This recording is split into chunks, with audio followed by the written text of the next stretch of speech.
இன்றைய வேத தியானத்திற்காக யோவேல் 2ஆம் அதிகாரம் 15ஆம் வசனத்தை ஒருவர் வாசிக்கலாம். யோவேல் 2ஆம் அதிகாரம் 15ஆம் வசனம். சீயோனிலே எக்காலம் ஊதுங்கள், பரிசுத்த உபவாச நாளை நியமியுங்கள், விசேஷித்த ஆசரிப்பை கூறுங்கள், ஜனத்தை கூட்டுங்கள், சபையை பரிசுத்தப்படுத்துங்கள், முதியோரை சேருங்கள், பிள்ளைகளையும் பாலுண்கிற குழந்தைகளையும் கூட்டுங்கள், மணவாளன் தன் அறையையும் மணவாட்டி தன் மறைவையும் விட்டு புறப்படுவார்களாக. கர்த்தரின் பணிவிடைக்காரர் ஆசாரியர்கள் மண்டபத்துக்கும் பலிபீடத்துக்கும் நடுவே அழுது, கர்த்தாவே, நீர் உமது ஜனத்தை தப்பவிட்டு பிரஜாதி அளவுகளை பழிக்கும் நிந்தைக்கும் அது சுதந்திரத்தை ஒப்புக்கொடாதிரும். உங்கள் தேவன் என்கே என்று பிரஜாதிகளுக்குள்ளே சொல்லப்படுவானேன் என்பார்களாக. 2ஆம் அதிகாரம் யோவேல் 25ஆம் வசனத்தை வாசிங்க. யோவேல் 2ஆம் அதிகாரம் 25ஆம் வசனம் 1061ஆம் பக்கத்தில் இருக்கு.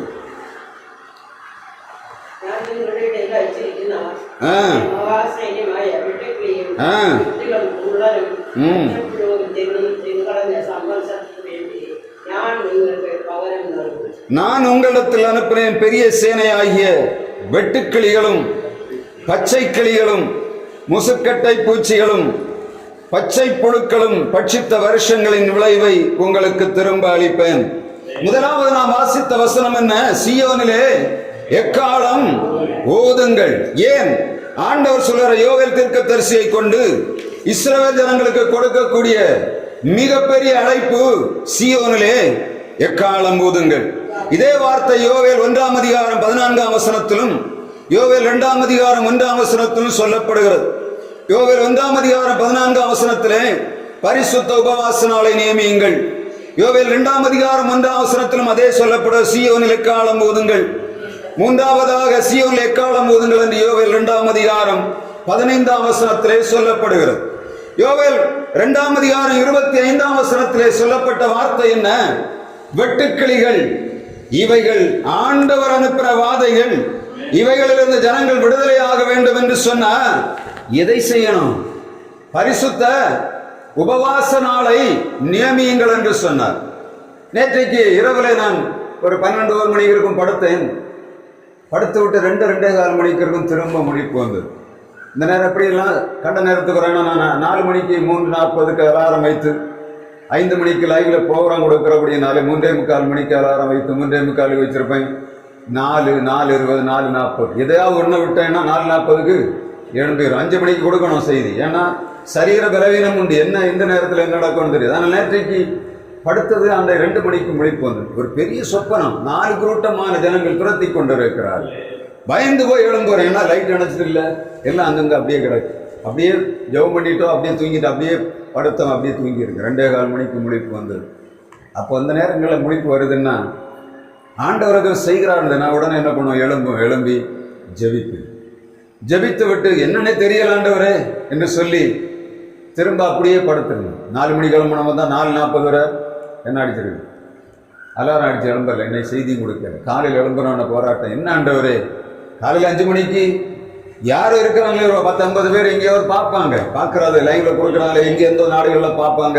நம்ம ஆட்கள் யாரும் பார்க்கல. ஒரு தடவை ஒருத்தன் பார்த்துருந்தான், கொள்ளிவாய் பிசாசு, அவன் பேர் எனக்கு கமெண்ட்ஸ் போட்டிருந்தாங்க. ஆனால் வெளிநாடுகளில் பார்க்குறாங்க, வேற ஏதோ நாடு தெரியாத மொழியில் அங்கே கமெண்ட்ஸ் வச்சுருப்பாங்க. நான் இன்றைக்கு கொடுக்க முடியவில்லை என்று எழும்பி அப்படியே உட்கார்ந்து, லேட்டாக தான் எழும்பி அப்படியே உட்கார்ந்துருக்க வேண்டிய செய்தி. நேற்றைக்கு ஒரு வீடியோ நான் அப்லோட் பண்ணேன். அது என்ன ஆயிருக்கு என்று பார்க்கும்போது, ஒரு தேவ ஊழியர் பேசிக்கொண்டிருக்கிறார். அதில் இன்னொரு அவருடைய வீடியோவில் பேசும்போது இன்னைக்கு காலையில் அவர் சொன்ன காரியத்தை நான் யோசிச்சு, என்னுடைய லைஃப், நான் என்னுடைய வாழ்க்கை முதல்ல எழுதுனா தான் யோசிப்பேன். ஏன் ஆண்டவரே இப்படி இருக்குன்னு கேட்பேன். இப்போ காலையில் எழுதுனா கேட்பேன், நான் ஊழியக்காரன் அல்லவா, நான் நம்முடைய சேவை செய்ய அழைக்கப்பட்டவன் அல்லவா, ஏன் என்னுடைய சூழ்நிலை இப்படி இருக்கு? அநேக நேரங்கள் எழும்பும்போது அநேக நேரங்களில் சோர்வு வரும். ஆனால் காலையில் அந்த 5 மணிக்கு நான் செய்தியை கொடுக்க சோர்வுல விட்டு எழும்பிடுவேன். ஏன்னா நான் கொடுக்கக்கூடிய செய்தி யாருக்கு? எங்கேயோ ஜனங்கள் காலையில் ஆண்டவர் எனக்கு என்ன நாள் எப்படி இருக்கும் என்று கேட்டுக்கொண்டிருப்போம். அவளுக்கு நம்ம கொடுக்க செய்தி எப்படி இருக்கணும்? ஆறுதலாக. கர்த்தருடைய வார்த்தை சொல்லுகிறது, காலையில் அவருடைய கிருபையும் இரவில் அவருடைய சத்தியத்தையும் அறிவிப்பது நலமா இருக்கணும். கொஞ்சம் நேரம் பொறுத்துக்கணும். செய்தி நேரம் பத்தாது, நல்லா தெரியும்.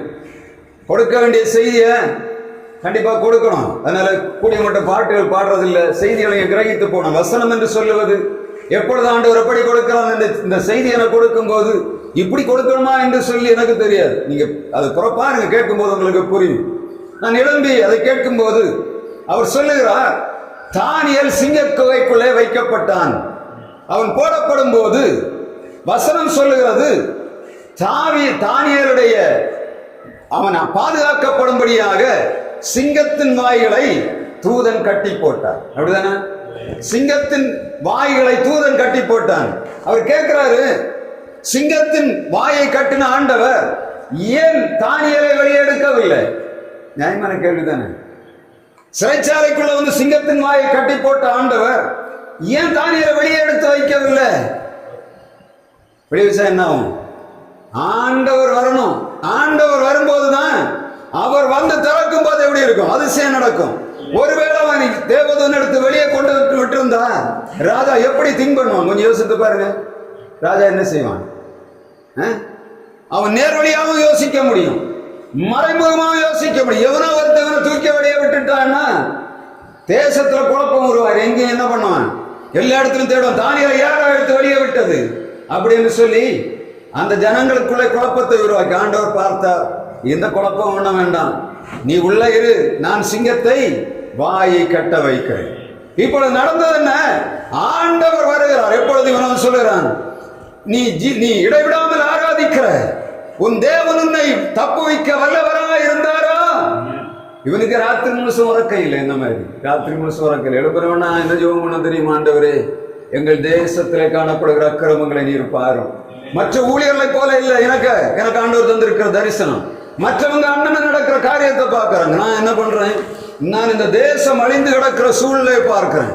அதனாலதான் என்ன பண்ணுவேன்னா, எனக்குள்ள பயங்கர வேகம். பாஸ்டர்னை காலையில் எழுந்து சொன்னார். அதை சொல்லும் போதுதான் எனக்கு அவங்க இன்னைதான் சொன்னாங்க, தொடர்ந்து வருஷக்கணக்காக பார்த்துட்டு ஜனங்களுக்காக போராடிட்டு இருக்கேன். இதுக்கு மூல காரணத்தை இன்றைக்கு நான் தேடும் போதுதான் இந்த பரிசுத்த உபவாச நாள் எதற்காக நாம் செய்ய வேண்டும் என்பதை ஆண்டவர் தெளிவாக அங்கே வைத்திருக்கிறார். யோவேல் தீர்க்க தரிசனம் முழுவதும் அதைத்தான் சொல்லுது. எரேமியா தீர்க்க தரிசனம் 2ஆம் அதிகாரத்தில் வசனம் சொல்லுகிறது, உன்னுடைய எல்லா தெருக்களிலும் மூச்சித்து கிடக்கிறவன் பிள்ளைகளுக்காக நதியழகாக கண்ணீர் விடு, நடுச்சாமத்திலே எழும்பு என்று சொல்லுகிறார். எதற்காக ஆண்டவர் தீர்க்க தரிசனங்களை எழுப்புகிறார்? ஜனங்கள் கட்டுக்குள்ளே கிடக்கிறார்கள், கண்ணீர்களுக்குள்ளே கிடக்கிறார்கள், அவளுக்கு விடுதலை வேணும். ஏன்னா சும்மா ஜெபம் பண்ணுறது இல்லை. ஒரு ஊழியக்காரன் தீர்க்க தரிசி ஆண்டவர் வேறுபடுகிறாருன்னா அவனுக்குள்ள ஜனங்களை பற்றிய கரிசனம் இருக்கணும். எங்கிருந்து வருகிறதுன்னு தெரியணும். பிள்ளைகள் வருகிறாங்க, குடும்பங்கள் நிலை இல்லாம கிடக்கிறது. காரணம் என்ன? நம்ம அதை யோசிக்கணும். நம்ம யோசிக்கிற மாத்திரம் இல்லை, பேசுவதற்கே பயப்படுகிறோம். காரணம் என்ன? அதிகாரங்கள் தான் இவ்வளவு காரியத்தை செய்து வைத்திருக்கிறது. இந்த யோவேல் 2ஆம் அதிகாரம் 25ஆம் வசனத்திலே 4 விதமான பட்சிகளை ஆண்டவர் சொல்லுகிறார். அந்த 4 விதமான பட்சிகளை யாரு? ஆண்டவர் அனுப்புறத சொல்றார். அப்படிதானே? யோவேல் 2ஆம் அதிகாரம் 25ஆம் வசனம் திரும்ப வாசிங்க. நான் உங்களிடத்தில் அனுப்பின என் பெரிய சேனையாகிய வெட்டுக்கிளிகளும் பச்சை கிளிகளும் முசுக்கட்டைகளும் பட்சித்த வருஷங்களில் விளைவை உங்களுக்கு திரும்ப அளிப்பேன். இதை திரும்ப அளிக்கணும்னா என்ன பண்ணணும்? அதுதான் 2ஆம் அதிகாரம் 15ஆம் வசனத்திலே ஆண்டவர் சொல்லுகிறார், சீயோனிலே எக்காலம் ஊதுங்கள், பரிசுத்த சபையை கூட்டுங்கள், ஜனத்தை கூட்டுங்கள், ஆசாரியர் ஆண்டோட பரிவிடத்தில் வந்து கிடந்து தேசத்துக்காக அழுங்கள் என்று சொல்லுகிறார். ஆனால் இன்றைக்கு நீங்க பாத்தீங்கன்னா ஆசாரியருடைய ஊழியர் வேலை என்ன? நல்ல சுகமா ஜனங்களை பாட்டு பாடி ஆட வச்சு கொண்டாட வச்சு கர்த்தருனை ஆசீர்வதிப்பார்னு சொல்லி செய்தியை கொடுத்து பணத்தை கறந்து விட்டு அனுப்பி விடுகிறார்கள். ஜனங்கள் வருவது சந்தோஷமாக வருகிறார்கள், வீட்டுக்கு போனா எப்படி இருக்கிறாங்க? வெறுமையாக போகிறார்கள். ஆண்டவர் அதை சொல்லல. தேசம் இந்த நான் அனுப்புற வாதைகளில் பெரிய ஆண்டவர் சொல்கிறார், நான் அனுப்புறேன் பெரிய சேனை. யோசித்து பாருங்க, பெரிய சேனை நம்ம எதை கணக்கு பண்ணும்? உலகத்துல எல்லா சேனைகளும் இருக்கு. இப்ப அணு ஆயுத ஒவ்வொரு நாடுகளும் தன் வல்லரசு என்பதை காட்டுவதற்கு அணு ஆயுதம், லேசர் ஆயுதம், முன்னாடி துப்பாக்கி, பீரங்கி, அதை தாண்டி இப்ப எத்தனை கிலோமீட்டர்? 6000 கிலோமீட்டர் அந்த பக்கத்துல இருந்து ஒருத்தன் குண்டு போட்டான், 130 அடியை திறந்துட்டு போயிரு ஒரு குண்டு. அப்படிதானே? ஈரான்ல குண்டு போட்டாங்க இல்லையா? இஸ்ரேல் குண்டு போட்டது 4000 கிலோமீட்டர் தாண்டி அது அடிச்ச குண்டு 160 அடியை திறந்துருக்கு. 10 மாடி கட்டுறதுக்கு உள்ள இருந்தாலும் என்ன பண்ணும்? தூக்கி தள்ளிடும். அப்ப அவ்வளவு அட்வான்ஸாக என்ன வந்திருக்கு? ஆயுதங்கள் வந்திருக்கிற ஆண்டவர் அனுப்பி இருக்கிற ஆயுதம் சொல்றார், நான் உங்களிடத்தில் அனுப்புற பெரிய சேனை. என்ன சேனை? என்ன சேனை? கொஞ்சம் யோசித்து பார்க்க முடியுதா? வெட்டுக்கிளி. கையில தொட்டா என்ன பண்ணும்? நம்ம வீட்டு பக்கங்கள் அந்த வெட்டுக்கிளி பச்சை கிளி எல்லாம் பிறந்தது. அது கை வைக்க முடியுமா? கை வச்சா செத்துக்கும். அப்படிதான் ஆண்டவர் சொல்லுகிறார், அதை பெரிய சேனையா வைத்திருக்கிறேன் என்று சொல்லுகிறார். நான் அனுப்புறேன். என்னத்தை நம்ம என்ன நினைத்துட்டு இருக்கோம்? ஆண்டவர் ஏதோ செய்ய, அவரு நம்ம ஏதோ சூழ்நிலைக்குள்ள கிடக்கிறோம். ஆனா இன்னைக்கு ஆண்டவர் தான் அநேக காரியங்களை அனுப்பி இருக்கிறார். இந்த கொரோனா யார் அனுப்புனது? ஆண்டவர். கண்ணுலே பார்க்க முடியாத கொரோனா வச்சு உலகத்தை அசைத்து போட்டார். ஆனாலும் ஜனங்கள் மறந்துடும். கொஞ்ச நாள் விட்டு பார்த்தார். இவனை அழுதான கொஞ்சம் திறந்து கொடுத்தேன், திரும்ப அதோட கேவலமா விட்டு மறந்து போனார். என்ன காரணம்னா அது ஆண்டவர் போட்ட தண்டனை என்பதை ஒருவரும் யோசிக்கவில்லை. டாக்டர்கள் என்ன பண்ண மருந்து கண்டுபிடிக்க போராடுகிறார்கள். அரசாங்கம் ஜனங்களை திசை திருப்பி அவர்கள் எதாவது சம்பாதிக்க முடியும். பிசினஸ் பீப்புள் அதை வச்சு சம்பாதிக்கிறார்கள், டாக்டர்கள் அதை வச்சு சம்பாதிக்கிறார்கள், விஞ்ஞானிகள் அதை வைத்து சம்பாதிக்கிறார்கள், அரசியல்வாதிகள் எல்லாரும் சேர்த்து பிடுங்கி அவன் சம்பாதிக்கிறான். என்ன ஜனங்கள் கஷ்டப்பட்டாலும் அரசியல்வாதிய கஜானா எப்படி இருக்கு?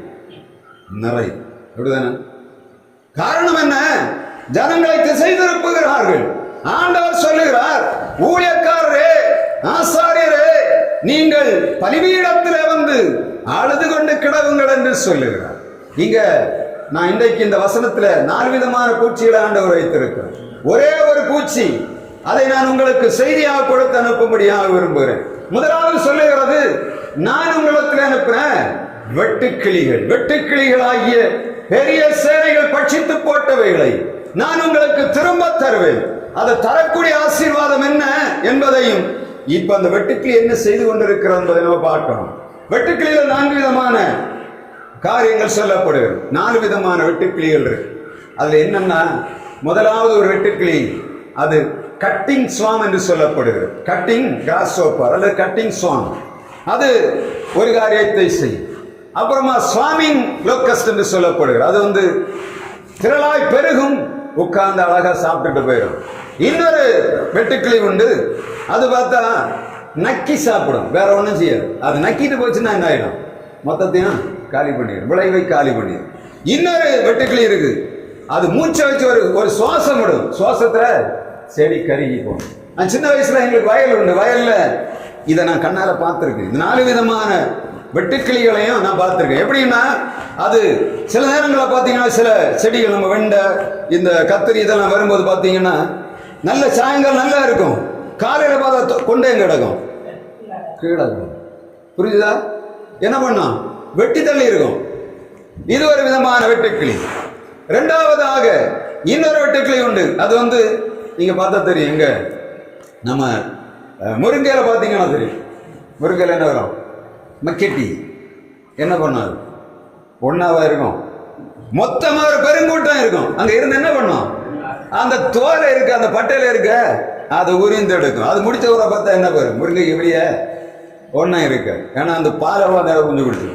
மூன்றாவது இன்னொரு வெட்டுக்கிளி இருக்கு. அது என்னன்னா, நக்கிரும், நக்கி விட்டுரும். நக்குச்சுன்னா என்ன பண்ணணும்? அதுல உள்ள விஷம், அது அந்த வாயில உள்ள உமிழ்நீர், அந்த உமிழ்நீர்னாலே அந்த செடி பட்டு போகும், உறிஞ்சு எடுத்துரும். அது உள்ள இருக்கிறது அப்படியே நக்கி நக்கி உறிஞ்சு. நக்கிறதுனா இப்படி நாக்கு நல்ல ஸ்ட்ராங்கா இருக்கும். முதலாவது வெட்டக்கூடிய வெட்டுக்கிளிக்கு பல்லு ஸ்ட்ராங்கா இருக்கும். இன்னொரு அந்த பெரியக்கூடிய அந்த இதுக்கு பார்த்தீங்கன்னா, அதுக்கு அந்த நான் ஆவிக்குரிய குணத்தோட உங்களுக்கு எக்ஸ்பிளைன் பண்ண போவேன். நான்காவதாக அது ஊடி, இந்த ஏலியான்னு சொல்லுவாங்க. ஏலியான்னு என்ன பண்ணான்னா, அது கடைசி நேரத்தில் பொத்தி வந்து மேலே நிற்கும் போது பார்த்தீங்கன்னா ஒரு ஊதிட்டு போயிடும். மறுநாள் பார்த்தா கரிஞ்சு நிற்கும், சரிவு மாதிரி நிற்கும். Consuming locust, cutting locust. அடுத்தது ஸ்வாமிங் லோக்கஸ்ட். மூணாவதாக லிக்கிங் லோக்கஸ்ட். நாலாவது கன்சூமிங் லோக்கஸ்ட். 4 விதமான வெட்டுக்கிளிகள் நம்முடைய தேசங்களை அழுத்துகிறது. நாம் கனி கொடுக்க முடியவில்லை. ஊழியர்களாக இருந்தாலும் சரி, நம்முடைய தேசம் அழிவுக்கு நேராக போகிறதுன்னா இந்த 4 விதமான காரியங்களும் தேசத்தில் கிரியை செய்து கொண்டிருக்கிறது.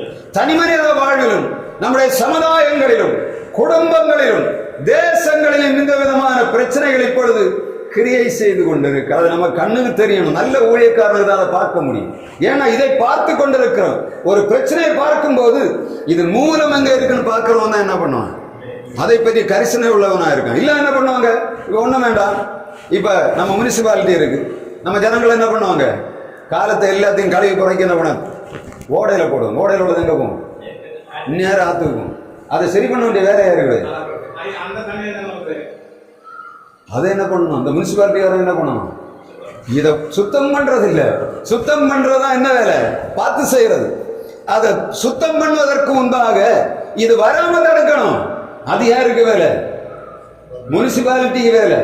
அந்த அந்த அந்த கால்வாய்க்குள்ள பேப்பரு குப்பை எல்லாம் மாறி போடுறாங்க. போட விடக்கூடாது, போட்டாங்க நாங்கள் அடைக்கும், நாரி போயிடுவாங்க. நீங்க போனா வீடெல்லாம், வீட்டுக்கு முன்னாடி எல்லாம் எப்படி இருக்கு, முன்னாடி நல்ல சுகமா இருந்தது நமக்கு. அவரவர் கழுவுன வீட்டு தண்ணி எல்லாம் எங்க இருக்கு, அவங்க வீட்டுக்கு முன்னாடி. இப்ப என்ன வருது, ரோட்டுக்கு வருது. வீட்டுக்கு முன்னாடி வீடை விட்டு வெளியே வாங்கின நாத்தம். இந்த நாத்தத்தை தான் நம்ம சுவாசித்துட்டு இருக்கோம், யாருமே தெரியறது இல்லை. அப்ப அந்த கால்வாயை சுத்தமா வைக்க வேண்டிய பொறுப்பு ஒரு மணி இருக்கு. இப்ப அவனுக்கு ஒருத்தருக்கு அது இல்லை. இல்லைன்னா அந்த மூக்கிலே பழகிட்டோம், சாக்கடையில கிடந்து பழகியாச்சு. அந்த சாக்கடை சுத்தம் பண்ணக்கு என்ன பண்ணணும், அந்த சாக்கடைக்குள்ள பேப்பர் போடக்கூடாது, கழிவு ஊற்றக்கூடாது. அவரவருடைய வீடுகளுக்குள்ளதை அங்கே குண்டு வெட்டி அதை மண்ணுக்குள்ள புதைக்கணும். இல்லாவிட்டா அரசாங்கம் மொத்தமாக வெளிநாடுகளில் செய்கிறது போல அவங்க மொத்த கழிவு எடுத்து ஒருத்தர் ட்ரீட்மெண்ட் பிளாக்ல வைத்து அதை சரி பண்ணி வெளியே அனுப்பாங்க. இப்ப நான் சொல்லக்கூடிய காரியம் என்னன்னா, ஆண்டவர் தேசத்துல வெட்டுக்கிளி அனுப்பி இருக்கிறார். நமக்கு தெரியவில்லை. நான் ஒரு ஆவிக்குரிய, நான் இந்த காரியங்களை பார்த்து கொண்டிருக்கிற பிரச்சனைகளை பார்க்கிறபடினாலதான் இதுக்கு மூல வேர் என்று கண்டுபிடித்தேன். யாரு, அரசியல்வாதி தான் எனக்கு எல்லாம் மூல காரணம். ஆண்டவர் அரசியல்வாதியை கையில என்ன கொடுத்திருக்கிறார், மேல இருக்க தலைவன் ஒழுங்கா இருந்தானா எல்லாம் கீழே இருக்க எல்லாம் என்ன பண்ணும், மேல ஆரம்பிக்கிற தகராறு தான் கீழே வரும். ஏன்னா தலைவன் வந்து அயோக்கியனா இருந்தா கீழே இருக்க 50 பேர் அயோக்கியனா இருப்பான். அவன் வந்து லஞ்ச பேர் வழியா இருந்தா கீழே இருந்து மேல வர லஞ்சம் இருக்கு. நீங்க பாத்தீங்கன்னா தெரியும். அவன் சொல்லுவான் என் குடும்பம் வாழணும். இதுக்கு முன்னாடி அரசியல்வாதி நம்ம காமராஜர் எடுத்து பார்த்தோம்னா கல்யாணம் பண்ணல. அவருக்கு தலைமுறையில் ஆழ்ந்த கக்கன், இந்த ஜீவா, இவங்க எல்லாம் பாத்தீங்கன்னா கல்யாணம் பண்ணாத 2 பேர் இருந்தாங்க. கக்கன் எல்லாம் கல்யாணம் பண்ணிட்டு சொந்தத்தை விட்டுக்கிட்டு ஜனங்களுக்காக வேலை செய்தார். அவர் யாரு, கக்கன் யாரா இருந்தார் தெரியுமா, போலீஸ் மந்திரியா இருந்தார். ஆனா அரசாங்க பணத்தில இருந்து ஒன்னும் எடுத்து செலவு பண்ண மாட்டார். ஜனங்களுக்கு கொடுக்கிற பொருள் ஒண்ணுமே எடுக்க மாட்டார். ஒரு நாள் ஒரு பையன் வந்து அவர் காலில் செருப்பு இல்லாம நடக்கிறாருன்னு சொல்லி ஒரு பணக்கார மனிதன் போய் அவருக்கு ஒரு செருப்பு வாங்கி கொடுத்தாராம். அன்னை 3 நாவோ 4 நாவோ காணும்.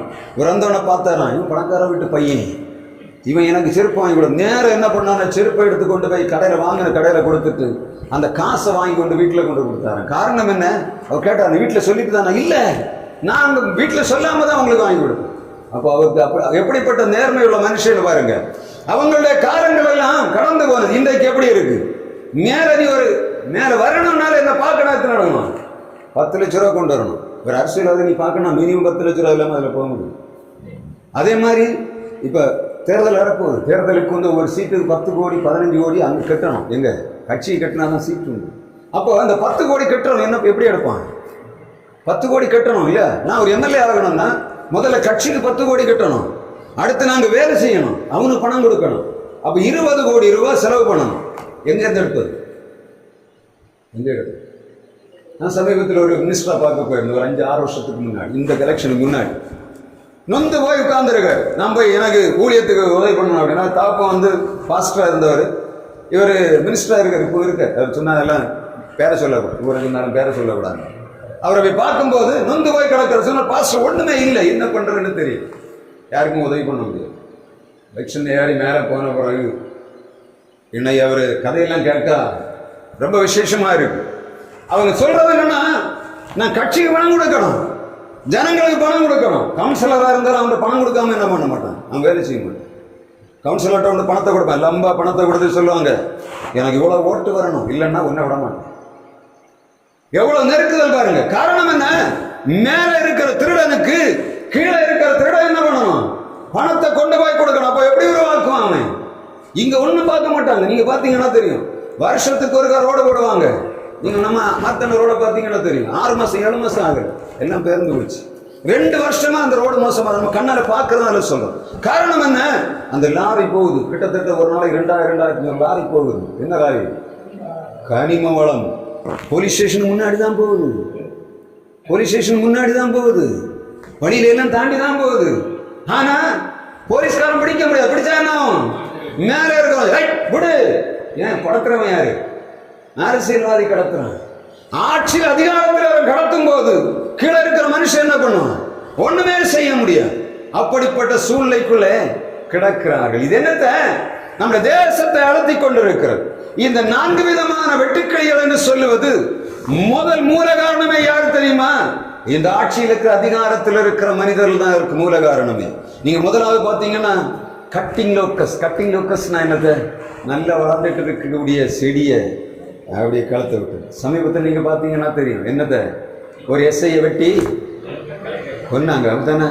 எப்ப நடந்தது? அவனை அப்ப கொன்ன பிறகு மறுநாள் யாரு? அவனை சுட்டு கொன்னாச்சு. வெட்டி கொன்னவனை சுட்டு. கட்டிங் லோக்கஸ் சரிதா? எஸ்ஐ அவன் குடும்பம் இருக்கு, வாழ வேண்டிய குடும்பம் நாசமா போச்சு. நேற்று எஸ்ஐ இருந்தா குணமா இருக்கான். இந்த பையன் யாரு? நன்றாக வாழ வேண்டியவன், நல்ல திலகாத்திரமான மனிதன் சுட்டுக் கொல்லப்பட்டார். 2 வளர வேண்டிய 2 கதிர்கள் என்ன ஆச்சு? விட்டாச்சு. தெரியாதா? காரணம் என்ன கேட்டா சொல்றாங்க சாராயம். 2 பேரும் சாராயம் குடிச்சுட்டு தான் அங்க தாய் தகப்பன்கிட்ட சண்டை போட்டு இருந்திருக்கிறாங்க. சாராயத்துக்கு மேல நின்றுட்டு இருக்கிறவன் இன்ஸ்பெக்டர் போனவனா அவனுக்கு இன்ஸ்பெக்டரா தெரியல. சாராயம் கண்ணை மறைத்தபடியினால அங்க கொலை நடந்தது. அரசாங்கம் என்ன பண்ணுது? அரசாங்கம் சாராயத்தை சப்ளை பண்ணுது. நீங்க சாராயம் குடிக்கிறவனை போய் கம்ப்ளைண்ட் பண்ண முடியாது. சாராயம் குடிச்சிருக்கிறவனை கம்ப்ளைண்ட் பண்ண முடியாது. கம்ப்ளைண்ட் பண்ண போறவங்களை தூக்கி உள்ள வைப்பாங்க. எவ்வளவு கேவலமான காலங்களில் நாம் வாழ்ந்து கொண்டிருக்கிறோம். இது ஊழியக்காரனுக்கு தெரியணும். இல்லாவிட்டா ஊழியக்காரனும் இல்லை, அவன் ஆண்டவருடைய ஆசாரியனும் இல்லை. என் தேசம் அழிவதற்கு மூல காரணம் என்ன? இந்த பொல்லாத அரசியல்வாதிகள் என்ன பண்றாங்க? சாராய கடையை திறந்து வச்சிருக்கிறான். வரும்போது அவன் சொல்லுகிறான், நாங்க வந்தவன முதல்ல சாராயத்துக்கு முதல்ல சைன் போடுவோம். வருஷம் 4 ஆச்சு. ஒரு சாமியார் கேட்டார். வரும்போது சொன்னார், நீங்க சொன்னீங்க சாராயத்தை நாங்க நீக்கி விடணும்னு சொல்லி தான் நாங்க எல்லாரும் வச்சு அந்த ஓட்டு போட்டோம். அவரை தூக்கி உள்ள வச்சு போட்டாங்க. அவரை போஸ்ட் இருந்தோட தூக்கிட்டாங்க. அங்க இந்த அரசியல் நடத்துங்க ஒரு ஆர்சி சாமியார். காரணம் என்ன? கேட்கிறவன் என்ன பண்ணுவான்? கொண்டு போடுவான். அந்த மாதிரி சூழ்நிலைக்கு அவன் வளர்ந்துட்டோம். இந்த தலைமுறைகள் அவன் போடுறது நமக்கு என்ன தோணுது? அவன் பொழைச்சு அவன் போடுறான், போறான், போடாத போறான் அப்படின்னு நினைக்கிறது இல்லை. தலைமுறை என்னாச்சு? நம்ம கண்ணுக்கு முன்னாடி ஒரு பையனை வெட்டி கொன்னாங்க. இவங்க போலீஸ்காரங்க விடுவாங்களா? வளர்ந்து கொண்டிருந்த பையனை என்ன பண்ணாங்க? சுட்டு தள்ளினாங்க. காரணம் என்ன? சாராயம். சாராயம் இதெல்லாம் எங்க வருது? கட்டிங் லோக்கஸ்ல வருது. இவனை யாரு? அரசியல்வாதிகள். யாரு? நம்ம ஓட்டு போட்டு கொடுத்து ஜெயிக்க வச்சவனாங்க. நம்மள குடும்பங்களை நாசம் பண்ணி கொண்டு இருக்கிறோம். விசுவாசிக்கு தெரியணும், நான் ஓட்டு யாருக்கு போடணும், இந்த திருட்டு பயிர்களுக்கு போடக்கூடாது. ஆனா அதை செய்யறது இல்ல. கடைசி நேரத்தில் வந்து ஏமாற்றுவான். எப்படி ஏமாற்றுவான் தெரியுமா? அங்க போட்டாத இங்க வந்துடும். நீ செய்கிற கூத்தாம சொல்ல மாட்டான், நீ அங்க போடாத, நீ அங்க போட்டியன்னா அவன் வந்துடுவான். இவன் செய்தெல்லாம் நம்ம மறந்துட்டு மொத்தமா கொண்டு போய் அவனை சாத்தி விட்டுறோம். என்ன ஆகுது? கடைசியில் மேல அவன் உட்கார்ந்தவன சொல்றான், ஏய் நீ ஓட்டு போட்டது மறந்து போய் 4 வருஷம் கழிச்சுதான் இப்பதான் உங்களோடு நான் வந்து வரேன். 4 வருஷம் எங்க போனான்னு தெரியாது. எத்தனை கொலைகள்? 25 கொலைகள் எங்க நடந்திருக்கு? 25 கொலைகள் போலீஸ் ஸ்டேஷன் நடந்திருக்கு. கஸ்டடி 25. கேட்க ஆள் இல்லை. எங்க பார்த்தாலும் ஆணவ கொலைகள், கேட்கறதுக்கு ஆள் இல்லை. செத்து போன ஒரு பையனை வீட்டுக்கு பக்கத்துல 17 கிலோமீட்டர்ல தலைவர் வந்திருக்கிறான். இங்க போன் பண்ணி கேட்க, காமராஜர்னா இருப்பாரா? தனக்கு பிள்ளை என்ன நடக்குமா? தனக்கு பேர பிள்ளை என்ன நடக்குமா? தன்னுடைய பிள்ளை போலீஸ் அந்த வெளிநாட்டுக்கு போகணும். ஏர்போர்ட்ல வந்து அவனுக்கு செக்கிங் நடக்குது. செக்கிங் நடக்குமா? அவனுக்கு கேட்ட டாக்குமெண்ட்ஸ் அங்க இல்லை. அடுத்த 5வது நிமிஷத்துல தலைவன் அங்க வந்தாச்சு. தனக்கு பேர பிள்ளைக்காக. தேசத்துல ஒரு தலைவனை உருவாக்கி வைக்கிறோம். எப்படி உருவாக்குகிறோம்? கேள்வி இல்லை. பேசுறான் என்ன சொல்ல? அரசியல் பேசுகிறான் இல்ல, அரசியலை பார்க்கறது இல்ல. ஜனங்கள் செத்து போகிறார்கள். மூலம் என்னன்னு தேடணும், தேடி போய் அடிக்கணும். அதை விட்டு நம்ம என்ன செய்கிறோம்? ஜனங்களுக்கு மேல பரிதாபப்படுகிறோம். பேப்பரை பார்த்தா அவன் என்ன சொல்லுகிறோம்? அவன் அங்க போகாம இருந்திருக்கிறான் இல்லையா, இவன் இங்க போகாம இருந்திருக்கான். காரணம் என்ன? ஆரம்பிச்சது அங்க. அவரை முதல்ல என்ன பண்ணணும்? கை வைக்கணும். அதுக்கு ஊழியர்கள் எழும்பணும், ஆசாரியர்கள் எழும்பி ஆண்டவர் அரசாங்கத்தை கை வைக்கணும். ஆண்டவரே. எங்கள் தேசம் இப்படி கிடந்தது, அவைகளை நிர்மலமாக்கி கொண்டிருக்கிற இதே சூழ்நிலைதான் தற்கொலைகள், இந்த போதைகள் வஸ்துகளினாலதான் தற்கொலை பெருத்து கிடந்து. தற்கொலை எதுல வருது தெரியுதா? எதுல வருது? Cutting locus. இதுக்கு மேல அவனுக்கு வாழவே இல்லை. என்னாச்சு? கொண்டே முறிச்சு தூர போட்டாச்சு. கொண்டே முறிச்சு தூர போட்டவரான குடும்பத்துல ஒரு பையன் தான் இருப்பான். திடீர்னு பார்த்தா அவன் கேட்கறது வாங்கி விடறான், தற்கொலை பண்ணுகிறான். அடுத்த தண்ணி அடிச்சுட்டு இப்ப சமீபத்தில் ஒரு இந்த பாபலி நேரத்துல 4 பேர் ஒரு ஒரு 2 வீலர்ல போயிருக்காங்க, தண்ணி அடிச்சுட்டு போயிருக்காங்க. கொண்டு போய் மோதினான்னு அடிச்சதுல 2 பேரும் செத்து போயிடுச்சு. Cutting locus. 4 செத்தா, 2 செத்து, அடிச்ச இடத்துல 2 செத்து. அடுத்தது என்னத்துக்கு அது தெரியுது. அப்படியே அன்னை பார்க்குற நேரம் மட்டும் முன்னாடியெல்லாம் ஒரு ஆளுக்கு இறந்து போனா அதுக்கப்புறம் அந்த அந்த ஊர் வருஷ கணக்கில் சொல்லும் அவன் ஃபுல்லாக போச்சு. அப்படி 4 பேர் செத்த போகிற அடுத்த நாள் தூக்கி போட்டு எல்லாம் மறந்து போயிடுச்சு உலகம். ஏன்னா அவ்வளோ பிஸியான நேரத்தில் உலகம் போய் கொண்டிருக்கிறது. தேவ ஊழியனுக்கு தெரியணும், ஆசாரியர்களாகி நமக்கு தெரியணும். உபவாசம் சும்மா வறுமை இல்லை, நமக்கு தெரியணும். நம்முடைய சந்ததியில் அழிந்து போய் கொண்டிருக்கிற பாஸ்டர் சொன்னது போல இதுக்கெல்லாம் மூல காரணம் என்ன? 2வது லோக்கஸ். முதல் லோக்கஸ் என்ன? சாராயம். இது ஜனங்களை அழுத்திக் கொண்டிருக்கிற இந்த சாராயத்தை திறந்து வைத்திருக்கிற அரசாங்கம் 2000 ஓட்டு கொடுத்துட்டீங்கன்னா அந்த ஏடிஎம் இதெல்லாம் போட்டு ஓட்டு கொடுத்தவங்க வர வைக்காங்க. 2 பேரும் திருட மாதிரி தான். என்ன பண்ணுகிறாங்க? சாராயத்தை திறந்து வச்சு என்ன பண்ணுகிறாங்க? தேசத்தை அழிக்கிறாங்க. நான் அரசியல் பேசுறேன்னு சொல்லாங்க. நான் அரசியல் பேசுகிறோம். நம்மளோட பிள்ளைகளை சூழ்நிலைகளை பார்க்கிறேன். எனக்கு 2 பிள்ளைகள் உண்டு. இந்த 2 பிள்ளைகள் காலையில் ஆண்டோட கையிலோட ஆண்டவரை பிள்ளைகளை பாதுகாத்துக் கொள்ளும். என் பிள்ளைகளை இப்படி போனாலும் ஜெபம் பண்ணுகிறோம். ஒவ்வொரு தாய் தகப்பனுக்கு உள்ள காரியம் என்ன? இதுதான். ஆனா சாராயம் குடிச்சிட்டு வரோம், வண்டி ஓட்டிட்டு போவோம் பாருங்க, நம்மளை ஓவர்டேக் பண்ணுவான். நம்ம ஸ்ட்ரைட்டா தான் போயிட்டு இருப்போம். நம்மளை நிலைய குறைய வச்சிருவாங்க. காரணம் என்ன? அரசாங்கம் என்ன பண்ணுது? தண்ணி அடிச்சுட்டு ஓட்டுனா கேஸ் இல்லை, எல்லா காரியங்களும் செய்யறாங்க. மூலம் எங்க? அங்க இருக்கு. ஆண்டவருடைய வார்த்தை சொல்லுகிறது, சீயோனிலே எக்காலம் ஊதுங்கள், பரிசுத்த சபையை கூட்டுங்கள், மணவாளன் வெளியே வரட்டும், பிள்ளைகளை கூட்டுங்கள், எல்லாரையும் கூட்டி சொல்லணும், இனிமேல் இந்த ஆட்சி வரக்கூடாது. இனிமேல் இந்த சாராயத்தை திறந்து வைத்து 50 வருஷம் நாடை நாசம் பண்ணி இருக்கிற இந்த அரசாங்கம் நீக்கப்படணும். எவன் ஸ்ட்ரைட்டா வரணும், ஒருத்தனை கையில ஓட்ட கொடுத்து அவனை வைத்து நம்ம ஆட்சியை கொண்டு வந்தோம்னா இவனை ஒதுங்கி போகணும். இது முதல் காரியம், கட்டிங் லோக்கஸ். 2வதாக என்ன சொல்லுகிற? Swarming locus. இது பாத்தீங்கன்னா முதலாவது கட்டிங் லோக்கஸ்னா பல்லு வச்சு கடிச்சு தள்ளுது. 2வது இந்த லோக்கஸ் என்னன்னா காது. நீங்க அந்த 4 விதமான காரியங்களை தான் இதுல மெயினா கொண்டு வர போறேன். முதலாவதாக பல்லு வச்சு கடிச்சு சாப்பிடுது, சாராயம். 2வதாக கவர்ச்சி, எல்லை இல்லாத கவர்ச்சி, எல்லை இல்லாத கவர்ச்சி, சினிமா கவர்ச்சி, செல்போன். இவைகளை பாத்தீங்கன்னா எல்லை இல்லாம விழுந்து கிடக்கிறாங்க. எந்த ஜனத்தை பார்த்தாலும் சரி. இப்ப நான் என்னுடைய வேலை செய்து கொண்டிருக்கிறேன். நான் நெட்ல தான் போடுகிறேன். நான் அநேக நேரத்தில் யோசிப்பேன், நான் செய்யற காரியம் சரியா தவறான்னு தெரியல. ஆனா ஜனங்கள் வேற எங்க திசை திருப்பப்படுவதற்கு நம்ம செய்யற காரியம் எப்படி இருக்கு? சரியா இருக்கு. ஆனா மற்ற இதுல நீங்க காணொலிகளை பாத்தீங்கன்னா ஒன்றில் சம்பாதிக்க வேண்டும், இல்லாட்ட என்ன பண்ணணும்? ஜனங்களை குஷிப்படுத்த வேண்டும் என்று சொல்லி விதைக்கிற விதை தான் என்னத்த இந்த ஸ்வாமிங் லோக்கஸ் என்று சொல்லக்கூடிய எல்லை இல்லாமல் பறந்து கிடக்கிற நெட்வொர்க்கை தான் என்ன சொல்லுகிறது? ஆண்டோடைய வார்த்தை சொல்லுது. நம்ம நிகழ்காலத்தில் நீங்க பாத்தீங்கன்னா இது தேசங்களை அழுத்தி கொண்டிருக்கிறது. பிள்ளைகள் சொன்னா ஒன்னும் கேட்கல. நீங்க பாத்தீங்கன்னா தெரியும், கஷ்டப்பட்டு வளர்த்து பிள்ளைகளை கொண்டு வருகிறோம். அது ஒரு 18 வயசான சொல்லுது, ஐ எம் மேஜர், என் இஷ்டப்படி எதுவும் செய்ய முடியும். இன்னைக்கு நடந்த அந்த கொலையை நீங்க பாத்தீங்கன்னா என்ன பண்ண? தகப்பனும் தாய்க்கும் தெரியாதுன்னு சொல்லி சுர்ஜித் ஒரு பையனை, கவின் ஒரு பையனை, சுர்ஜித் ஒரு பையன் கொலை பண்ணாங்க.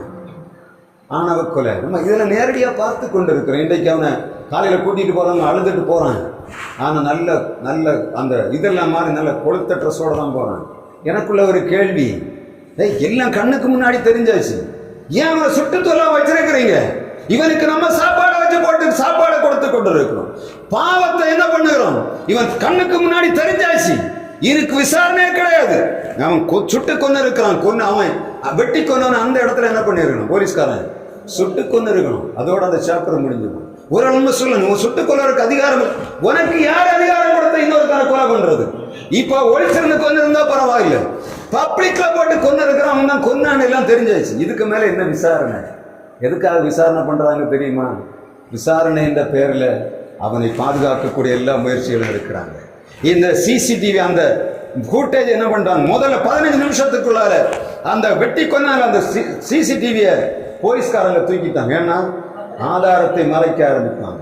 அது இருந்தாலும் என்ன பண்ண முடியும், அங்க நடந்த காரியத்தை சொல்ல முடியும். இனி கேஸை எப்படியும் திருப்பி விட முடியும். அதுக்காக என்ன பண்ணுவாங்க, இந்த ஜனங்கள் செய்கிற அட்டூழியம் தான் என்னத்தை இந்த மாதிரி காரியங்களை செய்து கொண்டிருக்கிறார்கள். தேசத்துல கவர்ச்சி, காதல் வலை விரிந்து கிடக்கிறது, பரிந்து கிடக்கிறது. காரணம் என்ன, நம்முடைய நெற்று உலகத்தில் இருக்கக்கூடிய இது ஜனங்களை அழுத்தி கொண்டு பார்த்து கொண்டிருக்கிற நமக்கு தெரியணும். இதனாலதான் இது நடக்குது. இந்த மாறாவிற்றி ஆண்டவராக இயேசு கிறிஸ்து பாவத்தில் விடுதலை கொடுக்கிறது அறிவிக்கிற கேட்கிற ஒரு தினம் இல்லை. நான் ஒரு ஜெபம் பண்ணி ரொம்ப பிரயாசப்பட்டு ஒரு செய்தியை போட்டா ஒரு 8 நாள் பார்த்தா 10 பேர் பார்த்திருப்பாங்க. ஆனா இந்த மோசமான சீனர் இருக்கக்கூடிய இதில பாருங்க, ஒரு செகண்ட்ல லட்சக்கணக்கில் போயிடும். அப்ப ஜனங்கள் எங்க போறாங்க, ஜனங்கள் திசை திருப்பப்பட்டு போன. அதான் இன்னொரு பக்கம் பார்த்தீங்கன்னா இந்த சூதாட்டம் என்ன பண்றது ரொம்ப மோசம். ஆனா முகம் கொடுத்துதான் பேசுறாங்க. இதுவரை கவர்மெண்ட் அரெஸ்ட் பண்ணல. கவர்மெண்ட் சொல்ல சூதாட்டம் பண்ணக்கூடாது, போதை பண்ணக்கூடாது. போதை பண்ண மாட்டேன்னு போதை விற்கிறாங்க. ஒரு ஆள் கேட்கிறாரு, நீ போதையே பண்ணக்கூடாதுன்னு சொல்ற, நீ விற்கிறது என்ன தீர்த்தமா அப்படின்னு கேட்கிற. நியாயமான கேள்வி தானே. பிள்ளைகளே நீங்கள் போதைகளுக்கு அடிமையாக ஆகிவிடாதீர்கள், உங்க அப்பனாக சொல்லுகிறேன் அறிக்கை விடுகிறேன். அடுத்த வார்த்தை கேட்கிறார், அப்ப நீ விற்கிறது என்ன தீர்த்தமா? பிள்ளைகள் 10ஆம் கிளாஸ்ல உள்ள பிள்ளைகள் படிக்குது. இப்ப நீங்க பாத்தீங்கன்னா கடந்த தீபாவளிக்கு விற்பனை இலக்கு வைத்தாங்க.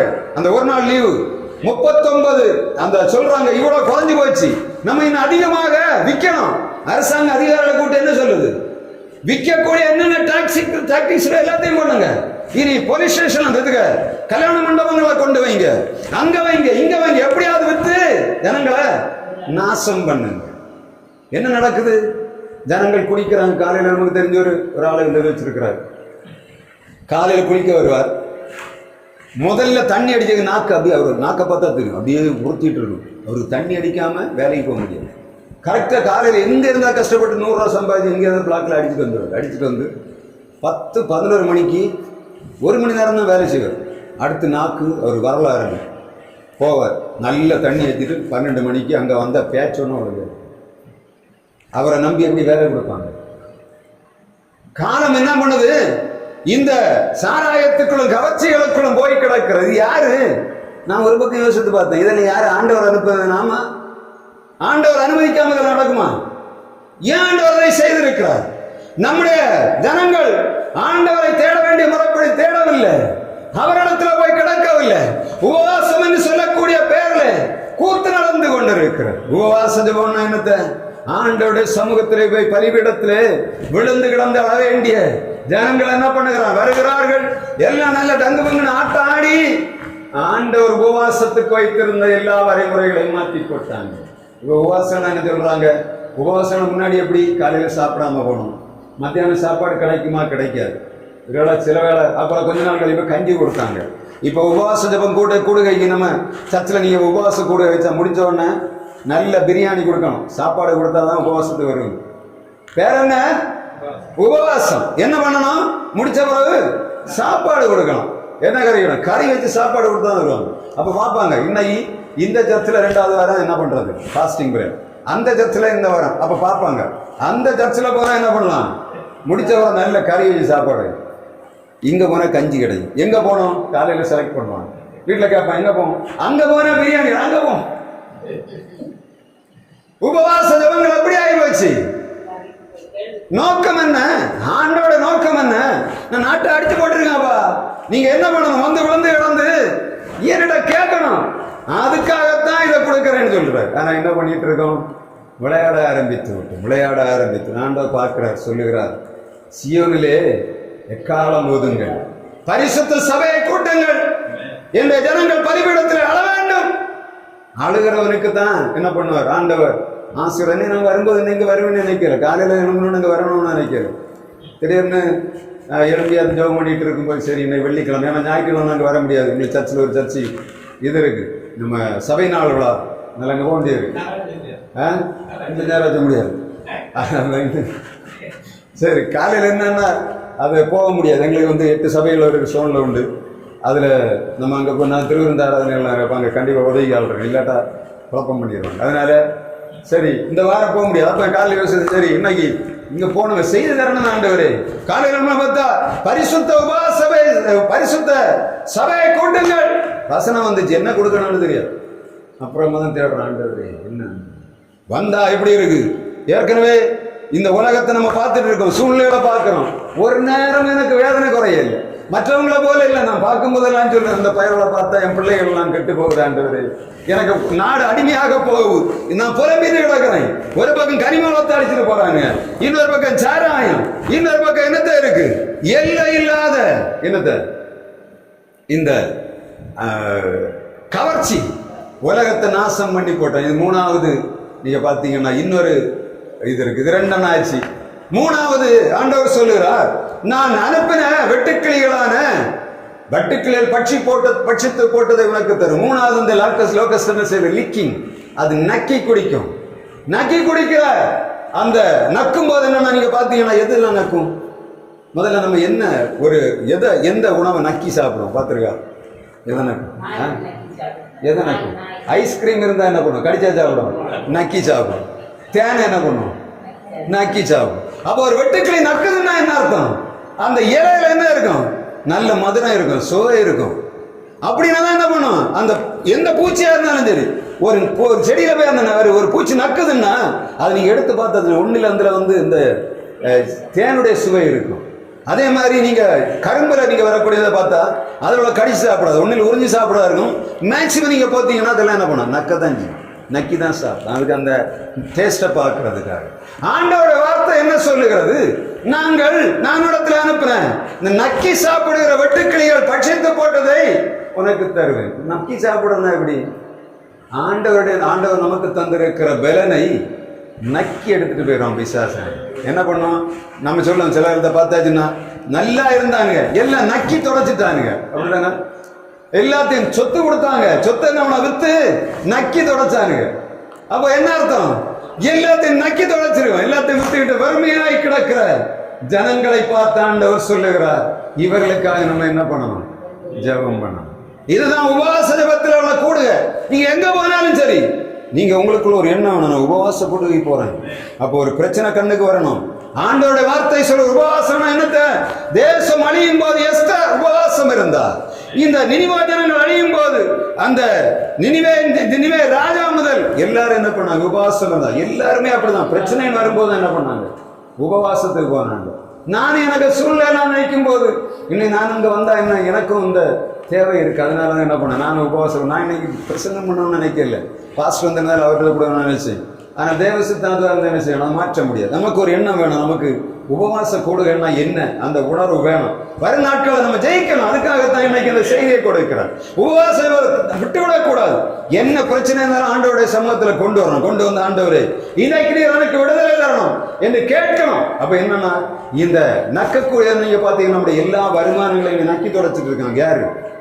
ஆஸ்பத்திரிகள். ஆஸ்பத்திரிகளை பார்த்தீங்கன்னா நம்மளை பற்றி அவங்களுக்கு கவலையே இல்லை. நம்ம பணம் 50,000 பரவாயில்லை, நம்ம என்ன பண்ண, ஒரு நோய் தீரணும், அந்த நோய்க்காக என்ன பண்ணுறோம், பணத்தை கொண்டு செலவு கொண்டு வரும். நான் இதை என்ன பார்க்கறேன், நான் எப்படி பார்ப்பேன்னா, நோயை வந்தவரை பார்க்கறது இல்லை, நோய் வராம இருக்கும்போது வராம வாழ்றதுதான் என்ன வாழ்க்கை, சரியான வாழ்க்கை. நோயை உருவாக்குற மனிதர்களை தேடுகிறேன். நோய் எப்படி வருகிறது? சமீபத்தில் ஒரு ஆள் சொன்னார், ஒரு டாக்டர் பேசிட்டு இருக்கு, நம்முடைய சரீரத்தில் இயற்கையாக நோய் எதிர்ப்பு சக்தி உருவாகிறது. பிறந்த குழந்தை என்ன பண்ணுகிறாங்க, முதலாவது ஒரு மலேரியா ஊசியை போடுறாங்க. அந்த பிள்ளைக்கு பிறக்கும் போதே தாயின் வயிற்றுக்குள்ள எல்லாமே நோய் எதிர்ப்பு சக்தி உருவாகித்தான் வருது. ஆனா மலேரியா போட்ட உடனே முதல் கண்ட்ரோல் அங்க ஆரம்பிக்குது. என்ன தெரியுமா, இந்த மலேரியாவை பேஸ் பண்ணி தான் உலகத்துல எல்லா மருந்தும் கண்டுபிடிச்சு வச்சிருக்கிறாங்க. அடுத்த மருந்தெல்லாம் விற்கணும்னா இந்த மலேரியா ஊசியை முதல்ல போட்டு அந்த பிள்ளை என்ன பண்ணுவாங்க, கண்ட்ரோலுக்கு கொண்டு வந்துருவாங்க. அப்புறம் என்ன ஆகும், இந்த மலேரியா இங்க இருந்து ஆரம்பிக்கிற அந்த நோயான சரீரத்துக்குள்ள ஒவ்வொரு வயசுலையும் வரும். அந்தந்த வயசுக்கு தகுந்த ஒரு மருந்து கண்டுபிடிச்சு வச்சிருக்கிறாங்க. காரணம் என்ன, நோயாளி இல்ல, அவன் நோயாளி இல்ல, பிறக்கும் போது நோயாளி இல்ல, அவனை நோயாளி ஆக்கி இரத்தத்தை உறிஞ்சுகிற கூட்டம் இன்னைக்கு பெருத்துச்சு. கேன்சரை உருவாக்குகிறார்கள், கேன்சர் மருந்து கண்டுபிடிப்பதற்கு முன்பாக. எல்லா நோய்களை பெரிய கொரோனாவுக்கு என்ன சொல்லுகிறார்கள், கொரோனால ஒரு கொரோனா வேணும்னே சைனா உருவாக்குச்சு என்று சொல்லுகிறார்கள். அப்படிதானே? அது சைனா உருவாக்கவில்லை, அதை உள்ள தேடி பார்த்தேன். அது எந்த திருடன் நான் கண்டுபிடிச்சு வெளியே சொன்னா என்ன கொண்டு போடுவாங்க, அவன் திருடன் யாருன்னு எனக்கு தெரியும். அதை உருவாக்குன சைனால தான் உருவாக்குறாங்க. உருவாக்குன திருட அமெரிக்காவன். தெரியுமா யாருக்காவது? அது தெரியாது. நான் இப்ப சொன்ன அவங்களுக்கு சீக்கிரட்டா நான் ஆராய்ஞ்சு பார்த்தேன். இது எங்க இருந்து வந்து ஊகான்ல இருந்து வந்திருக்கு. ஊகான்ல என்ன இருக்கு? இதுக்கு பக்கத்துல மாஸ்கோ இந்த இவனுக்கு இந்த இந்த இந்த திருடனுடைய லேப் அங்க இருக்கு. கரெக்டா 3.5 மணி நேரத்தில் அவன் அந்த கடல்ல வந்து அந்த ஊகான் கடற்கரை அந்த ஆற்றுக்குள்ள போலாம். அவ்வளவு பார்க்க அந்த அந்த அந்த அந்த கடற்கரையில இருந்து ஆரம்பிச்சிருக்கான். அவனுக்கு ஃபேக்டரியில இருந்து 3.5 மணி நேரம் டிராவல் உள்ள இடத்துல அவனுடைய லேப் இருக்கு. அவன் அங்க பண்ணனா ஜப்பான்ல உருவாக்கி விட்டான்னு சொல்ல. என்ன பண்ணான்? சைனால கொண்டு அமெரிக்காக்காரன் செய்த குண்டாமண்டி தான் என்ன பண்ணிச்சு அந்த கொரோனா வந்தது. ஆனா நான் தேடி பார்த்தா என்ன பண்ணா சைலண்டா இருக்கும். அந்த கிறிஸ்து பேரெல்லாம் யாருக்கு? சைனாவுக்கு செய்தது யாரு? அமெரிக்கன். அவன் யாரு தெரியுமா? அவன் சாதாரண ஆள் இல்லை. இந்த வேர்ல்டு ஹெல்த் ஆர்கனைசேஷன் WHO அவனு ஆட்கள் 12,000 பேர் இருக்காங்க. யாருக்கு? இந்த உருவாக்குனவனுக்கு ஆளு இந்த 12,000 பேருக்கு மேல அந்த WHO இருக்கிறாங்க. அவன் சைன் பண்ணாதான் மருந்தை விற்க முடியும். நீங்க வேற என்ன கண்டுபிடிச்சாலும் அதை விற்க முடியாது. இதை உருவாக்குனவன்கிட்ட மருந்து இருக்கு. அவன் சொல்றதான் வாங்கணும். எவ்வளவு பெரிய வியாபாரம் நடந்திருக்கு பாருங்க. என்ன நடக்குது? நம்மை உறைந்து சாப்பிடக்கூடிய பெரிய ஆபத்துக்குள்ள நம்ம இருக்கு. நமக்கு என்ன தெரியுது? கொரோனா வந்தது, மருந்து கண்டுபிடி. ஆனா நீங்க எப்படி பாத்தீங்களா? நான் பார்த்துருக்க பாத்தீங்களா? நான் தேடினேன் இது எங்க இருந்துடா வருது. அப்படியே தேடி தேடி தேடி பார்த்தா இந்த திருடனுக்கு ஃபேக்டரி எங்க இருக்கு? அங்க இருக்கு. அங்க இருந்து கரெக்டா கொண்டு போட்டுட்டு பேசாம உட்காந்து மருந்து என்ன பண்ணுறான்? உலகத்துக்கு சப்ளை பண்றான். உருவாக்கி விட்டவன் இவன். அவன்கிட்ட தான் மருந்து. இதே மாதிரி வேற யாரும் அந்த மருந்தை அவனுக்கு அந்த வேர்ல்டு ஹெல்த் ஆர்கனைசேஷனுடைய சர்டிஃபிகேட் எல்லாம் மருந்து வைக்க முடியும். அதுல ஏர் இருக்குது அவனுக்கு ஆளுங்க. இதுவரை வெளி உலகத்துக்கு தெரியும். ஆனா எனக்கு தெரியும். வெளியே சொன்னா என்ன போடுவாங்க? என்ன கொண்டு போடுவாங்க? இவன் செய்தான். நான் பக்காவ ரெக்கார்டு எல்லாம் எடுத்து கொண்டு வச்சா நான் ஒரு காணொலி போடலாம். ஒரு ஆள் சொல்லிச்சு இந்த காரியத்தை செய்த இவன் தான் எனக்கு அறிவிங்க. அப்போ சொன்னாங்க நாம் அடுத்து அது போட்டாருன்னா பாஸ்டர் உடனே கொல்லுவாங்க. யாரு திருடன் நமக்கு தெரியுது. அப்ப நான் என்ன செய்வேன்? ஆண்டவரே இவனை இனிமேல் காரி பண்ணிடுறான்னு ஜெபம் பண்ணேன். உங்களுக்கு தெரியுமா 10 வருஷமா உலகத்தில் அவன் தான் நம்பர் 1 பணக்காரன். இப்ப யாரு இருக்கு? ஆண்டவர் ஜெபத்தை கேட்குது. இப்ப அவனை தூக்கி தூர போட்டு வேற ஒன்று கொண்டு மேல வச்சிருக்கான். இருந்த இடமே தெரியாம ஒதுங்கி இருக்கான். இவன் திரும்ப வருவான். ஏன்னா அவன் எப்போ என்ன பண்ணிட்டு இருக்கான்னா அவனு செய்யற விவசாயம் இந்த மருத்துவ தொழில் சார்ந்த இடங்களை போயிட்டு எப்பவுமே மனுஷன உயிருக்கு விலை அதிகம். அவன் என்ன பண்ணுகிறான்? இப்ப அப்படியே அமைதியா இருக்கான். இன்னும் திரும்ப வருவான். அவன் வரும்போது நான் அவங்கள்ட்ட சொல்றேன். அந்த திருடன் 10 வருஷம் நீங்க தேடி பார்த்தா தெரியும். உலகத்துல நம்பர் 1 பணக்காரனா அந்த திருடன் தான் கொரோனாவை உருவாக்குறான். அதுக்கு மருந்து அவன்கிட்ட தான் இருக்கு. ஆனா இப்ப என்ன பண்ணி கொண்டு வைக்கிறோம்? நமக்கு தெரியல. நம்ம கொரோனாவுக்காக கொரோனாவே ஓடிப்போம். நான் கொரோனாவை ஓடிப்போன்னு சொன்னேன். கொரோனாவை உண்டாக்கணும் ஓடிப்போன்னு சொல்றேன். ஆண்டவர் என்ன பண்ண மாட்டினார். சும்மா இல்லை, தனியா கொண்டு போட்டுருக்காரு. என்ன உலகத்துல வேற எதுவும் பார்க்காது. அதை பாரு. ஆண்டவர் சொல்லுகிறார் உனக்கு கொடுத்த நாள் வேற என்ன பண்ணணும்? ஆண்டவர் வாரதர ஊழியத்தை செய்யணும். அதை திரும்பி பார்க்கப்படாது. என்ன சூழ்நிலை இருக்குன்னு பார்க்கக்கூடாது. அதான் அப்பதான் எனக்குள்ள அவர் பேசும்போதுதான் புரிஞ்சது. ஓஹோ, அப்ப தானியல் ஆண்டவர் எதுக்காக வைத்திருக்கிறார் சிங்கக்கு வைக்குள்ள? அவர் திறக்கிறவர ஒரு தினம் தொட முடியாது. ஆனா ஊழியத்தை ஆண்டவர் நிறைவாய்ச்சார். அப்பதான் சொல்றார். அவர் சொல்லுகிறார் ஒரு ஊழியக்காரர் ஊழியத்தை செய்து கொண்டிருக்கிறார் சென்னை பட்டணத்தில். அவர் சொல்லுகிறார் மனைவி பயங்கர எதிர். அம்மா பாஸ்டர் பாய் போடுவார். போட்டு முடிச்சவனா கொண்டாட்டி சுருட்டுவானா? ஏன் சுருட்டு? நான் போடுறேன். நீர் எதுக்கு போடுறது? நான் ஜனங்கள் உட்கார்ந்து ஊழியத்தை செய்யும். நான் எதுக்கு சுருட்டுறேன் தெரியுமா? இங்க நீர் கூட்டம் நடத்த கூடாது. எப்படி இருக்கும்? ஊழியக்காரரு கூட்டத்தை நடத்தக்கு ஊழியக்கார கொண்டாடி நீ கூட்டம் நடத்த விடாது. ஆனா வருஷ கணக்கில் போராட்டம் போய் ஜெபம் பண்ணுவார். ஆண்டவரே ஊழியத்துல விடுதலை உண்டு, எல்லா காரியமும் நடக்குது, ஏன் என்ன எப்படி வச்சிருக்காரு? எப்படி கேள்வி? அவர் சொல்ல அமைதியா இருக்கு. உனக்கு ஊழியம் வளருது இல்ல, இது நீ பொறுத்துக்க. எப்படி நீ பொறுத்துதான் ஆண்டவர் திறக்கிறதா என்ன பண்ண மகிமையான ஊழியத்தை செய்து கொண்டு இப்போ இருக்கு. இப்ப மனம் திரும்பி சொன்ன பொம்பளை அது வேற. இப்போ ஒழுங்கா இருக்கு. ஆண்டவர் என்ன செய்கிறார்? தன்னுடைய காலம் வரும் வரையிலும் அவைகளை சரியாக வைக்க நடக்கிற காரியம் என்ன? இந்த வெட்டுக்கிளிகள் நம்மை பாழ்படுத்தி கொண்டிருக்கு. இதுக்கு என்ன பண்ணும்? உபவாச கொடுகையில நம்ம ஜெபிக்கணும். 4வது ஒரு காரியம் சொன்ன கன்சியூமிங் லொக்கஸ். இது என்னத்தை ஊதி விட்டுட்டு போயிடும். ஊதி எப்படி விடும்? அன்னை ஊதும்ப தெரியாது, அப்படிதானே? ஏலியான்னு சொன்னா உங்களுக்கு தெரியுமா? அந்த சோப்பு கலர்ல இருக்கும், தொட்டா பயங்கர நாத்தனாரும். அந்த சாலின்னு சொல்லுவாங்க, நாங்க அதை என்ன சொல்லுவோம்? ஏலியான்னு சொல்லுவோம். சோப்பு கலர்ல இருக்கு அந்த பொட்டு, விட்டுட்டு போயிடும். கடைசியில் அது என்னன்னா, அது அந்த அந்த சுவாசத்திலே அது செத்துக்கும். அந்த செடி மேல பாத்தீங்கன்னா காலையில 2 நாள் கழிச்சு பார்த்தா அப்படியே காஞ்சி போய் நிற்கும். அட என்ன ஆண்டவரே, அது ஏழையும் அடிக்கணும். முந்தின நாள் என்ன பண்ணிடுவாங்க, நாங்க என்ன பண்ணிடுவோம், ஏதாவது தைலம் அடிச்சு விட்டுருவோம். நம்ம நினைவு நல்லாதான் இருக்கு, நீ பிரச்சனை இல்லை.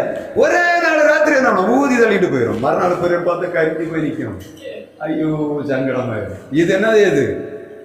இது என்ன தெரியுமா? நல்ல மனிதனுடைய பேரை ஊதி தள்ளிடுவோம். விசேஷம் கன்சியூமிங். இன்னைக்கு ஊழியங்களை நிறைய வளர்ச்சி இல்லை. காரணம் என்னன்னா, நல்ல ஆண்டவருக்காக உண்மையா ஊழியம் செய்கிறவன சத்த விட மாட்டான். அவன் என்ன பண்ணுவான்னா ஊதி தள்ளுவான். என்ன பண்ணுவான் தெரியுமா? பொய்யான குற்றச்சாட்டு, நேர்மையான குற்றச்சாட்டு இல்லை. அவன் போய் அழுத ஆண்டவரே, நான் செய்யாத குற்றத்துக்கு நான் ஏன் தண்டனை அனுபவிக்கிறேன் ஆண்டவரே. இது யார் செய்யற வேலை தெரியுமா? யார் செய்யற? இந்த ஏலியான் செய்யற வேலை தான். என்ன பண்ணுது அது? அப்படியே இல்லை இல்லாம அடித்து தள்ளிட்டு போயிடும். நமக்கு தெரியாது. திடீர்னு பார்த்தா வெளியே வரும்போது தான் தெரியும். ஊழியக்காரன் வந்து பார்ப்பான், என்னடா அவன் ஒருத்தன் இப்படி பார்ப்பான், ஒருத்தன் இப்படி பார்ப்பான், ஒருத்தன் என்னடான்னு பார்த்தா அங்கே ஏலியான் ஊதி விட்டுட்டு போயிருக்கு. ஏலியான் ஊதி விட்டு போயிருக்கான். எல்லா ஊழியங்கள்லையும் இருக்கு. நீங்க பார்த்தீங்கன்னா ஊழியக்காரன் நன்றா ஊழியம் செய்கிற அநேக ஊழியர்களை நான் பார்த்துருக்கேன். கடைசி நேரத்தில் ஆண்டவர்களுக்கு ஜெயம் கொடுக்கிறார். இதுக்கு அப்புறமா தான் நான் உங்களுக்கு சொல்றேன், பாதி தான் முடியும், என்ன பாதி இருக்கு. என்ன ஆச்சுன்னா, இந்த 4 விதமான லோக்கஸ் இருக்குல்ல, இதுல இருந்து போனதை ஆண்டவர் விடுதலை ஆக்கணும்னு ஆண்டவர்ங்கிற வார்த்தை சொல்ல வாசிக்கலாம். யோவேல் 2ஆம் அதிகாரம் 23ஆம் வசனம். அதுதான் என்னுடைய கிளைமேக்ஸ். நம்ம செய்ய வேண்டியது கலிகூறுங்கள், முன்மாரியையும் கொடுத்து பின்மாரியை வருஷிக்க பண்ணுவார். இதுக்கு முன்னாடி தான் வருது. எப்படி? ஆண்டவர் ஆசாரியன் தீர்க்கதரிசியையும் பார்த்து சொல்லுகிறார், நீங்க பரிசுத்த உபவாசனால நியமியுங்கள். இப்ப ஆண்டவர் என்ன பண்ணுகிறார்? அவர் கிரியை செய்து இதை பண்ணுகிறார். முன்மாரியும் பின்மாரியும் அனுப்புகிறார். முதலாவது ஆண்டவர் அனுப்புகிறார், பெரிய மழை அனுப்புகிறார், ரெயின். முன்மாரியும் பின்மாரியும் ஆண்டவர் அனுப்புகிறார். எப்போ? இந்த ஊழியர், இந்த ஆசாரியர்கள், ஆண்டவருடைய பிள்ளைகள் பரிசுத்த ஸ்தலத்தில் வந்து உபவாசம் இருக்கும் போது ஆண்டவர் பின்மாரியை அனுப்புகிறார். அனுப்பி முடிச்சவன என்ன ஆகுது? 2வது அடுத்த வசனம், களங்கள் தானியத்தினால் நிரம்பும், ஆலைகளில் திராட்சரசம் எண்ணெயும் பறந்து ஓடும். முதலாவது என்ன வருது? மழை வரும். மழை வந்தவன என்ன பண்ணணும்? அடுத்து விளைச்சல் வருது, திராட்சரசமும் எண்ணெயும் வரும். அடுத்து 3வது அடுத்த வசனம்,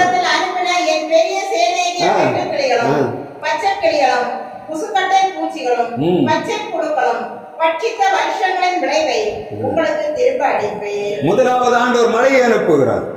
2வதாக ஆலைகள் நிரம்பும்படியாக ரெனோவேஷன் பண்ணுகிறார். 3வதாக என்ன பண்ணுகிறார்னா, பட்சித்து போட்ட எல்லாவற்றையும் ஆண்டவர் திரும்ப தருவார், ரெஸ்டோரேஷன் பண்ணுவார். முதலாவது மழை அனுப்புகிறார், 2வது ஆயிலை அனுப்பி ரெனியூ பண்ணுகிறார், 3வதாக நல்ல கனிவர்க்கங்களை தந்து ஆண்டவர் திரும்ப ரெஸ்டோர் பண்ணுவார். எல்லாம் இழந்து போன எல்லாவற்றையும் திரும்ப தரும். 4வதாக 26ஆம் வசனம், நீங்கள் சம்பூர்ணமாய் சாப்பிட்டு உங்களை ரகசியமா நடத்தி வந்த உங்கள் தேவனாய கர்த்தருடைய நாமத்தை துதிப்பீர்கள். என் ஜனங்கள் வெட்கப்பட்டு போகும். முதலாவதாக ரெயினை அனுப்புகிறார், ரெஸ்டோரேஷன் பண்ணுகிறார், ரெனவல் பண்ணுகிறார், ரிஜாய்ஸ் தருகிறார். என்ன பண்ணுகிறார்? சமாதானமாய் பரிபூர்ணமாய் வாழும்படி ஆண்டவர் இரக்கம் பாராட்டுவார். முதலாவது செய்ய வேண்டிய வேலை என்ன?